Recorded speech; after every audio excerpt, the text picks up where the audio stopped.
Masih dalam bab menjaga amal perbuatan. Hadis yang ketiga ya. Wa an Abdillah ibni Amr ibni al-As radhiyallahu ta'ala anhuma qala li Rasulullah sallallahu alaihi wasallam, ya Abdallahi la takun misla fulanin kana yaqumul laila fataraka qiyamal laili, muttafaqun alaih.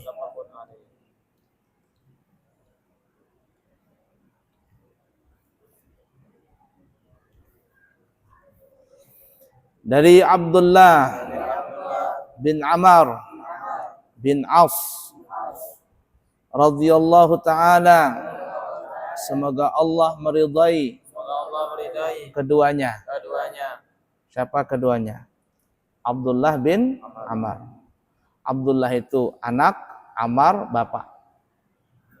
Bapak dan anak ini kedua-duanya sahabat, sehingga dikatakan radhiyallahu ta'ala anhuma, dhamir musanna. Semoga Allah meridai keduanya. Telah bersabda kepadaku Rasulullah sallallahu alaihi wasallam, wahai Abdullah. Abdullah bin siapa ini? Bin Ammar. Jadi Rasul berkata kepada Abdullah, wahai Abdullah bin Ammar, bahasa kitanya, janganlah engkau seperti si fulan, di mana ia tadinya suka bangun malam untuk salat malam, kemudian ia meninggalkan kebiasaannya untuk bangun dan salat malam. Hadis riwayat Bukhari dan Muslim. Nah, jadi maksudnya Nabi mengatakan, memberikan nasihat kepada Abdullah bin Ammar. Hai Ammar, hai Abdullah, bahasa kitanya, ikam jangan seperti si Anu itu. Nah, Nabi tidak menyebutkan namanya. Itu bahari rajin salat, sekarang enggak lagi mau salat, meninggalkan salat. Nah, begitu juga guru. Kadang guru itu nasihat, oh anang, belajar guru, ikam jangan nuruti kawal ikam tuh lah. Nah, itu si bahari kawal ikam itu pesantren. Imbah keluar dari pesantren, hilang santrinya. Ada lagi bentuk santri. Mana merokok, mana jadi trek-trekan, berpacaran ke sana kemari. Ini jangan seperti itu. Nabi menasihati itu. Nah, boleh seperti itu, boleh. Kenapa ya? Karena Nabi sayang kepada Abdullah bin Ammar, supaya amalan yang dikerjakan jangan sampai ditinggalkan. Disuruh jaga amal tersebut. Amalia disuruh dijaga. Begitu juga santri sudah lulus. Nah, ini sudah lulus pesantren, la ilaha illallah, kada kelihatan lagi santrinya. Qurannya kada terbaca lagi, salawatnya kada terbaca lagi, hadir di majelis taklim kada hadir lagi, ya sudah, ada karuan sudah. Oh, jangan seperti itu. Itu berarti tidak menjaga amal kebaikannya. Nah, Nabi nyuruh jaga amal tadi. Hadis yang keempat.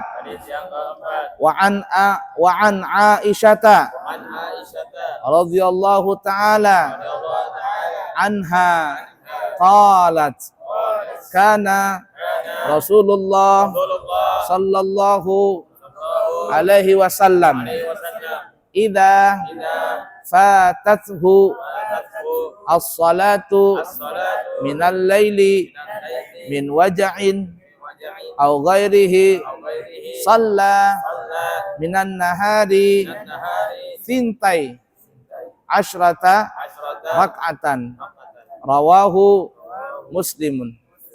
Dari Siti Aisyah radhiyallahu taala anha, beliau berkata, jikalau Rasulullah sallallahu alaihi wasallam tidak mengerjakan salat malam, baik karena sakit maupun karena sesuatu yang lain, maka beliau mengerjakannya alias mengqadhanya pada waktu siang dengan 12 rakaat.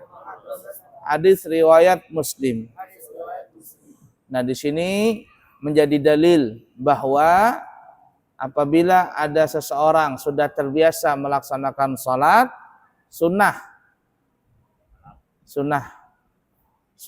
salat sunnah yang berkaitan dengan waktu, tapi dia tinggalkan, sakitkah atau ada karena urusan yang lain, maka boleh untuk mengqadha. Karena begini kata ulama nih ya, salat sunnah itu terbagi menjadi 3 bahagian. Salat sunnah terbagi menjadi 3 bahagian. Yang pertama, salat sunnah yang berkaitan dengan waktu. Berkaitan dengan waktu. Artinya salat ini tidak bisa dikerjakan kecuali sudah sampai waktunya. Nah, salat yang berkaitan dengan waktu ini terbagi lagi. Yang pertama, ada salat sunnah yang berkaitan dengan waktu yang kita bisa dapati setiap hari sekali. Contohnya apa kira-kira? Salat qobliyah ba'diyah, salat rawatib, itu ada waktunya. Qobliyah maghrib, ba'diyah maghrib, sebentar lagi masuk isya, qobliyah isya, setelah isya ba'diyah isya. Itu salat sunnah yang berkaitan dengan waktu yang kita bisa dapati kapan? Setiap hari. Apalagi contohnya yang setiap hari, salat apa tadi Tengku? Duha. Kapan waktunya? Dari timbul matahari setengah galah sampai 5 menit lah sebelum masuk zuhur. Kalau sekarang mungkin ya kurang lebih jam 6:30 lah. Sudah boleh salat duha sampai 5 menit sebelum masuk waktu zuhur. Panjang waktu duha tadi. Nah, ini yang berkaitan dengan waktu yang kita bisa dapati setiap hari. Apalagi yang setiap hari kita bisa dapati salat sunnah itu? Salat witir. Apalagi? Tahajud. Apalagi? Isyraq. Semuanya itu adalah salat sunnah yang berkaitan dengan waktu. Kemudian ada salat sunnah yang berkaitan dengan waktu yang kita bisa nemuinya seminggu sekali. Apa itu? Salat qobliyah dan ba'diyah Jum'ah. Ya tidak? Seminggu sekali. Ada lagi yang setahun sekali. Sebulan sekali ada enggak? Tidak ada. Setahun sekali. Apa contohnya? Salat tarawih. Apa lagi? Idul Fitri, Idul Adha. Setahun sekali. Nah, itu ya, entar lagi bulan puasa ini. Nah, semua itu adalah salat sunnah yang berkaitan dengan waktu. Nah, kata ulama, kalau kita tidak salat sunnah yang berkaitan dengan waktu, tidak salat sunnah di waktunya, maka boleh mengqadha. Tadi pagi, Jamil umpama sibuk banget, habis khataman Quran, sibuk. Apakah digawinya Jamil itu? Ini itu enggak sempat salat duha. Maka setelah salat zuhur boleh enggak salat duha? Boleh, tapi niatnya mengqadha. Ini dalilnya tadi. Kata Siti Aisyah, kalau Nabi tidak salat malam, maka beliau mengqadha di siang hari. Berapa rakaat? 12 rakaat. Kenapa? Karena bagi Nabi salat tahajud itu hukumnya wajib. Nah begitu juga umpama ada tadi subuh, Abu Darda keterlambatan datang, sudah orang takbiratul ihram, Allahu Akbar, baru dia datang, nggak salat sunnah nggak salat sunat fajar, maka boleh diqadha. Di waktu duha nanti qadha, boleh? Boleh. Niatnya gimana? Ya seperti biasa, aku niat salat sunnah fajar, qadha. Paham kira-kira? Nah itu. Kelompok pertama, salat sunnah yang berkaitan dengan waktu. Ini boleh diqadha. Bahkan kata ulama, sangat dianjurkan untuk mengqadha. Kalau kita tidak tadi malam tidak salat witir, boleh diqadha siang hari. Kalau tadi tidak salat duha, boleh diqadha di lain waktu. Nah. Kemudian kelompok yang kedua, salat sunnah yang berkaitan dengan sebab. Berkaitan dengan apa? Sebab. Nah, yang berkaitan dengan sebab ini terbagi menjadi 3 kelompok. Dicatat. Kalau santri itu harus punya pulpen, punya buku. Ya. Kalau nggak dicatat nanti lupa. Nah, Kai aja mencatat. Nah, lihat nih Kai. Padahal sidin tuha, kamu masih muda nggak punya catatan. Gimana ini? Salat yang berkaitan dengan sebab terbagi menjadi 3 bahagian. Yang pertama, as-salah as-sababul mutaqaddim. Salat sunnah yang sebabnya duluan. Salat sunnah yang sebabnya duluan. Contohnya apa kira-kira? Ada sebab baru ada salat. Ada yang tahu? Salat? Salat apa? Salat tahiyatul masjid. Masuk dulu atau salat dulu? Masuk dulu atau salat dulu? Masuk dulu. Kalau masih di teras sebelum salat tahiyatul masjid. Jadi sebabnya duluan. Apa sebabnya salat tahiyatul masjid itu? Masuk mas? Ini yang dikata ulama as-salah as-sababul mutaqaddim. Salat sunnah yang sebabnya duluan. Masuk dulu baru salat. Salat sunnah wudu termasuk. Salat sunnatul wudu termasuk. Jadi kapan kita salat sunat wudu?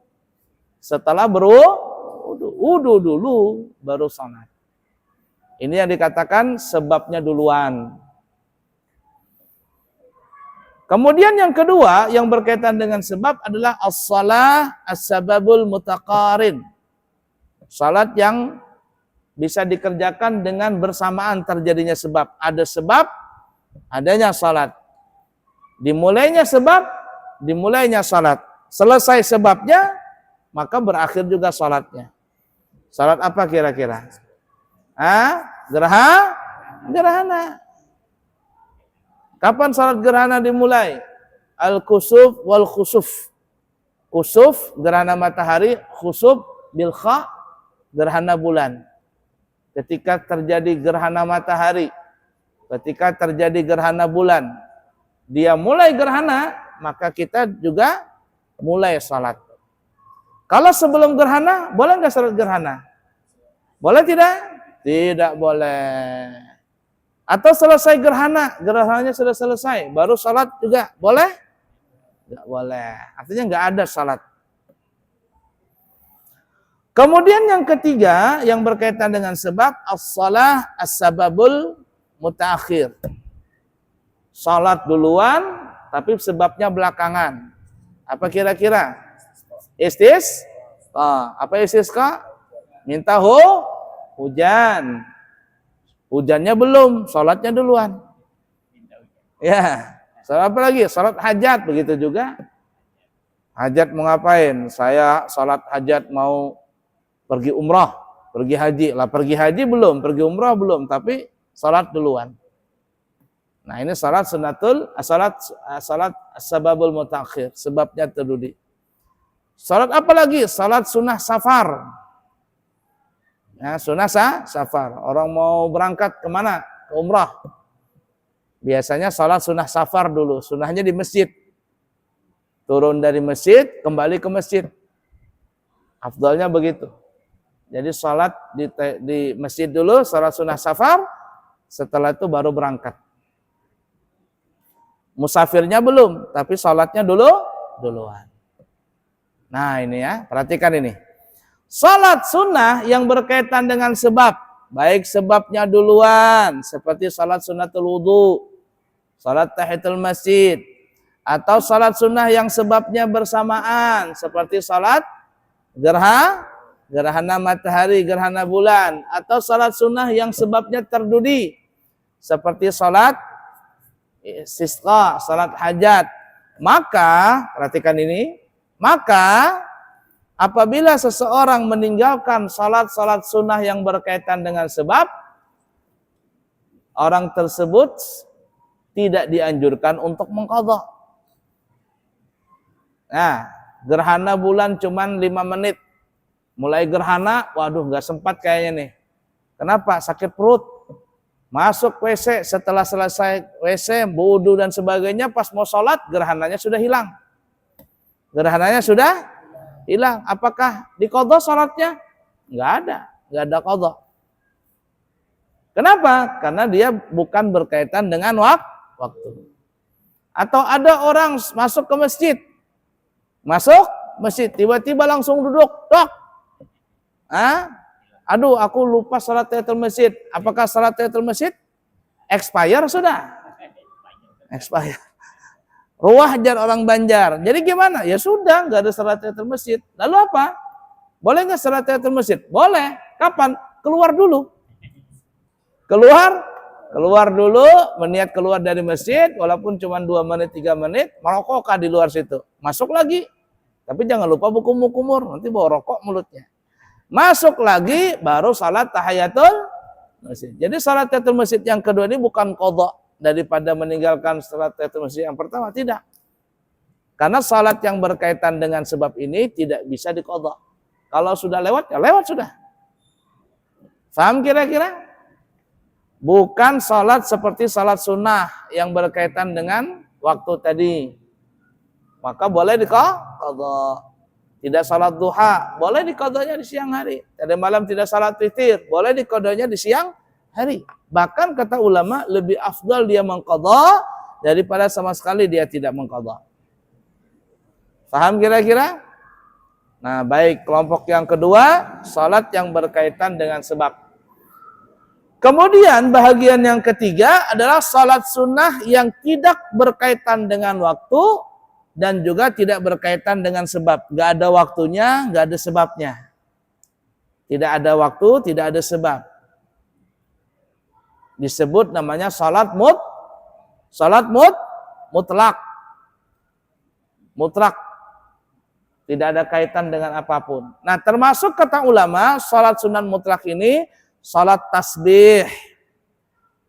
Salat apa?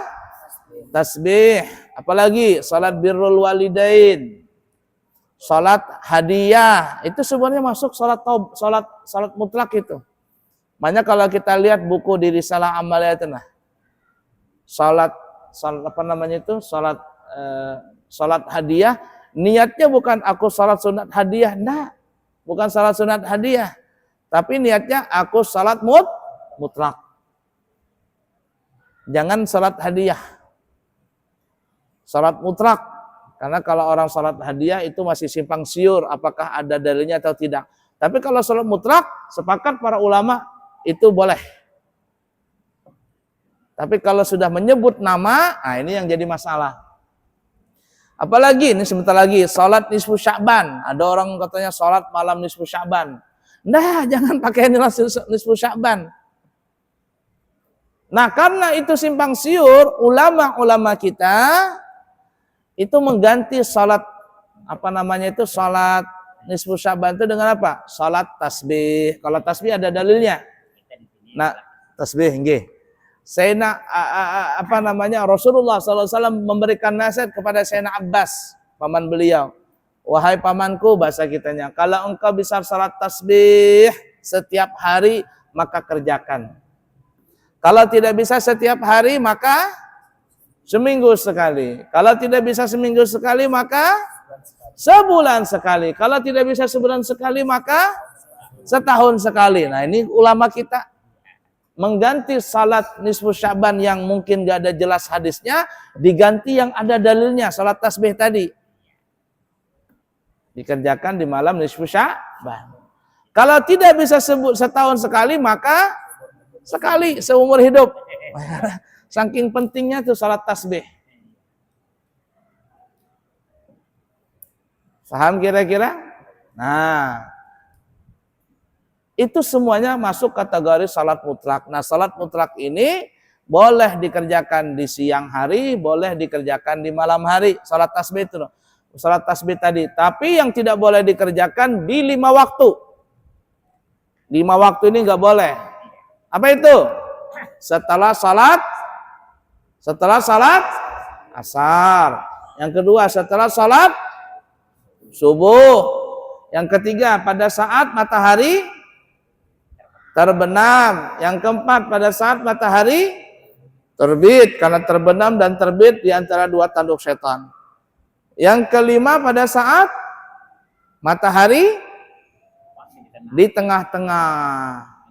Itu yang kita tadi katakan 5 menit sebelum masuk waktu zuhur, itu jangan lagi salat sunnah. Assalatu wassalamu alaik ya Rasulullah.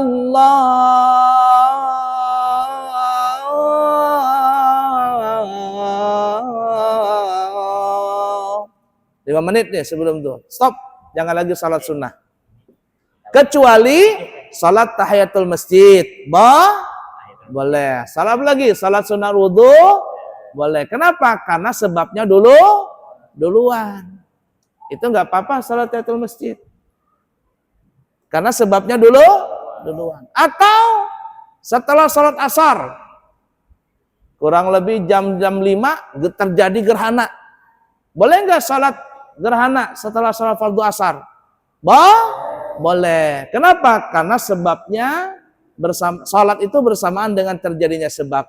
Tapi kalau salat yang sebabnya terdudi, seperti salat hajat, seperti salat safar, apalagi? Istisqa, atau salat mutlak, termasuk salat tasbih, termasuk birrul walidain, apalagi? Salat apa tadi itu? Salat ini hadiah, itu tidak boleh dikerjakan di waktu yang 5 ini. Paham kira-kira? Apa yang 5 yang haram tadi? 1, setelah salat asar nggak boleh. 2, setelah salat subuh nggak boleh. 3, ketika terbenam matahari. 4, ketika terbit matahari. Yang kelima ketika matahari di pertengahan, kurang lebih 5 menit sebelum masuk waktu zuhur. Salat yang kita sebutkan tadi sebab mutaakhir seperti salat hajat, istisqa, sama salat yang tidak berkaitan dengan sebab dan waktu alias salat mutlak, termasuk salat tasbih, ini tidak boleh dikerjakan di waktu yang 5. Tapi kalau sebabnya terdahulu seperti tahiyatul masjid, ada orang masuk masjid, ya umpama masuk ke masjid ini jam 6 sore, itu detik-detik matahari terbenam, boleh nggak salat tahiyatul masjid? Boleh. Allahu akbar. Boleh. Tidak ada masalah. Kenapa? Karena sebabnya terjadi terdahulu. Nah, begitu juga kata ulama, 5 waktu yang dilarang tadi itu tidak berlaku kalau seandainya di Masjidil Haram. Masjidil Haram. Di mana Masjidil Haram? Di Makkah. Dulu maksudnya waktu bulan September. Yang tadi kan Abuya berangkat bulan apa? Bulan November. Nah, September sebelumnya itu Abuya berangkat umrah. Jadi malam itu enggak salat witir. Enggak salat witir. Uyuhan. Jadi subuh, habis salat subuh, pas salat subuhnya enggak bisa masuk Masjidil Haram juga penuh. Akhirnya naik ke ini, paling atas. Cuman yang paling atas ini sekali bisa melihat Ka'bah lagi. Ya, karena masih ditutup lagi. Paling atas salat. Setelah salat subuh duduk sebentar, baca-baca wirid dan sebagainya. Sudah orang sudah kosong, baru Abuya salat witir qadha. Ulun salat qadha, witirnya di qadha. Allahu Akbar, Allahu Akbar. Perasaan ulun di dalam hati ini pasti ada yang negur dari belakang nih. Ya, ada yang negur ini. Tinggal 3 rakaat lagi, kan 11 rakaat, 3 rakaat lagi, ada yang negur. Ya, haji. Marhaba. Assalamualaikum, kata dia. Waalaikumsalam, hadza ahsan, inta awal kalam. Ya, dia bilangnya, Assalamualaikum. Nah, ajar Abuya, lebih baik Anda kalau ngomong pakai Assalamualaikum dulu, jangan langsung haji. Mas, isindak, ada apa kata Abuya kan ya? Katanya haram sholat ba'da subuh. Kata Abuya, iya benar, haram, tapi tidak berlaku di Masjidil Haram. Tidak berlaku di Masjidil Haram. Yang berlaku 5 haram itu selain dari Masjidil Haram. Tapi di Masjidil Haram, karena kehormatan Masjidil Haram itu tidak berlaku. Dan sepakat para ulama. Ya, sepakat. Kata Abuya, ente dari mana? Mesir, kata dia. Ente Mesir? Ya, kata dia. Ya, dia dari mana? Anak Indonesia. Anak Syafi'i. Saya dari Indonesia. Saya madhab Syafi'i. Oh, katanya. Syafi'i. Ente Syafi'i? Ya, Syafi'i juga, katanya. Iqra kitab, kata Abuya. Ente baca kitab dulu. Ya, itu disebutkan dalam kitab-kitab fikih madhab Syafi'i. Kalau di Masjidil Haram 24 jam nggak ada larangan, sholat apapun dan di waktu apapun. Itu khusus di Masjidil Haram. Jadi Abuya sholat itu ditegur dia. Kata Abuya, anak Syafi'i, anak madhab Syafi'i. Oh, kaget dia, ini sudah. Nah, itu tuh. Iya, katanya dia salah. Saya nggak paham, katanya dia. Nah, selain dari Masjidil Haram, ini tidak boleh. Termasuk di Masjid Nabawi. Nah, ini yang jadi masalah ini. Ya, ada orang masuk ke Raudhah, kan ke Raudhah itu guru Bantri kan? Bantri, artinya ada nusuknya, aplikasi nusuk. Jadi kalau ada orang kena masuk di Raudhah itu setelah asar, bermasalah ini. Ya, ada orang masuk ke Raudhah itu setelah sholat subuh, bermasalah ini. Jadi ketika masuk di Raudhah tuh, Allahu Akbar, Allah, macam-macam sholat. Jadi pas ini bulan November tadi nih, Abuya kena jadwal masuk Raudhah habis asar. Kata Abuya, aduh malasnya kalau habis asar nih masuk. Jadi yang lainnya jamaah masuk, Abuya tidak masuk Raudhah. Abuya cuma ziarah di makam Rasulullah. Ziarah begitu. Abuya ngelihat ada jamaah sholat banyak banget sholat ini di dalam Raudhah. Ya, padahal dia guru, ustadz dia. Raudhah. Selesai Abuya ziarah, dia keluar juga, ketemu di jalan. Kata Abuya, ente sholat apa kok banyak banget itu? Sholat hajat lah, katanya. Sholat hajat ini itu. Ini bukan Masjidil Haram. Ini Masjid Nabawi. Memang haram, Masjidil Haram juga, tapi bukan haram seperti Mekah. Dalilnya ini, di mana dalilnya? Di mana? Yang dibolehkan itu cuman Masjidil Haram Makkah. Masjid Nabawi tetap seperti masjid, waktu yang dilarang tetap berlaku yang 5 tadi itu loh. Dan itu yang kata ulama. Wallah alam kalau ada pendapat yang lain. Ya. Jadi dia bukan begini gitu. Kata Abuya, di mana kau punya dalil? Coba tunjukkan dalilnya di mana, pendapat siapa?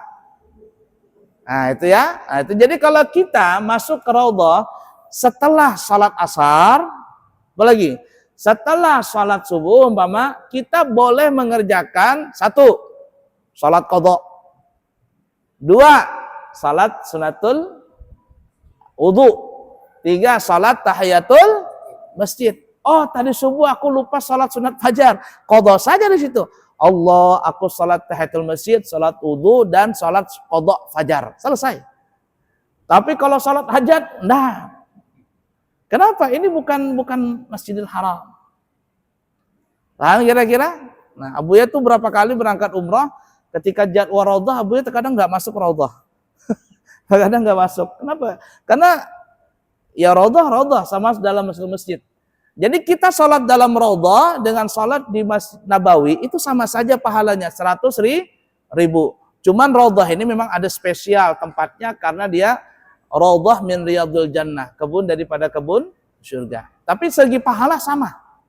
Segi pahala sama. Ya ini dalam raudhah dengan salat di samping raudhah atau dalam Masjid Nabawi sama pahalanya. 1.000. Kalau 100.000 di Mekah. Ya. Jadi kalau Abuya salat di Madinah tuh salat subuh sekali. 1.000 bulan, 1.000 hari Banjar bisa menyamai di sini. Kalau 1.000 hari berapa tahun tuh? Ala kulli hal seperti itu tuh. Nah, jadi buntung yang berangkat umrah tuh. Insyaallah nanti ulun berangkat umrah lagi tanggal 15 Januari ya. Insyaallah 15 Januari bawa rombongan lagi. Nah, sampai waktu kah? Belum. Baik, kesimpulannya adalah kalau kita punya amaliyah apapun, maka jangan ditinggalkan. Jangan ditinggalkan. Kalau kada terbaca, kada tergawi, boleh diqadha. Bacaannya boleh diqadha, kerjaannya boleh diqadha. Begitu juga salat sunnah, silakan diqadha, tapi ingat yang diqadha apa tadi? Salat sunnah yang berkaitan dengan waktu. Baik yang seminggu, yang setiap hari seperti duha, qobliyah, ba'diyah, salat tahajud, witir. Kalau enggak ngerjakan di waktunya qadha. Atau seminggu sekali qobliyah, ba'diyah, Jumat, atau setahun sekali taraweh ya.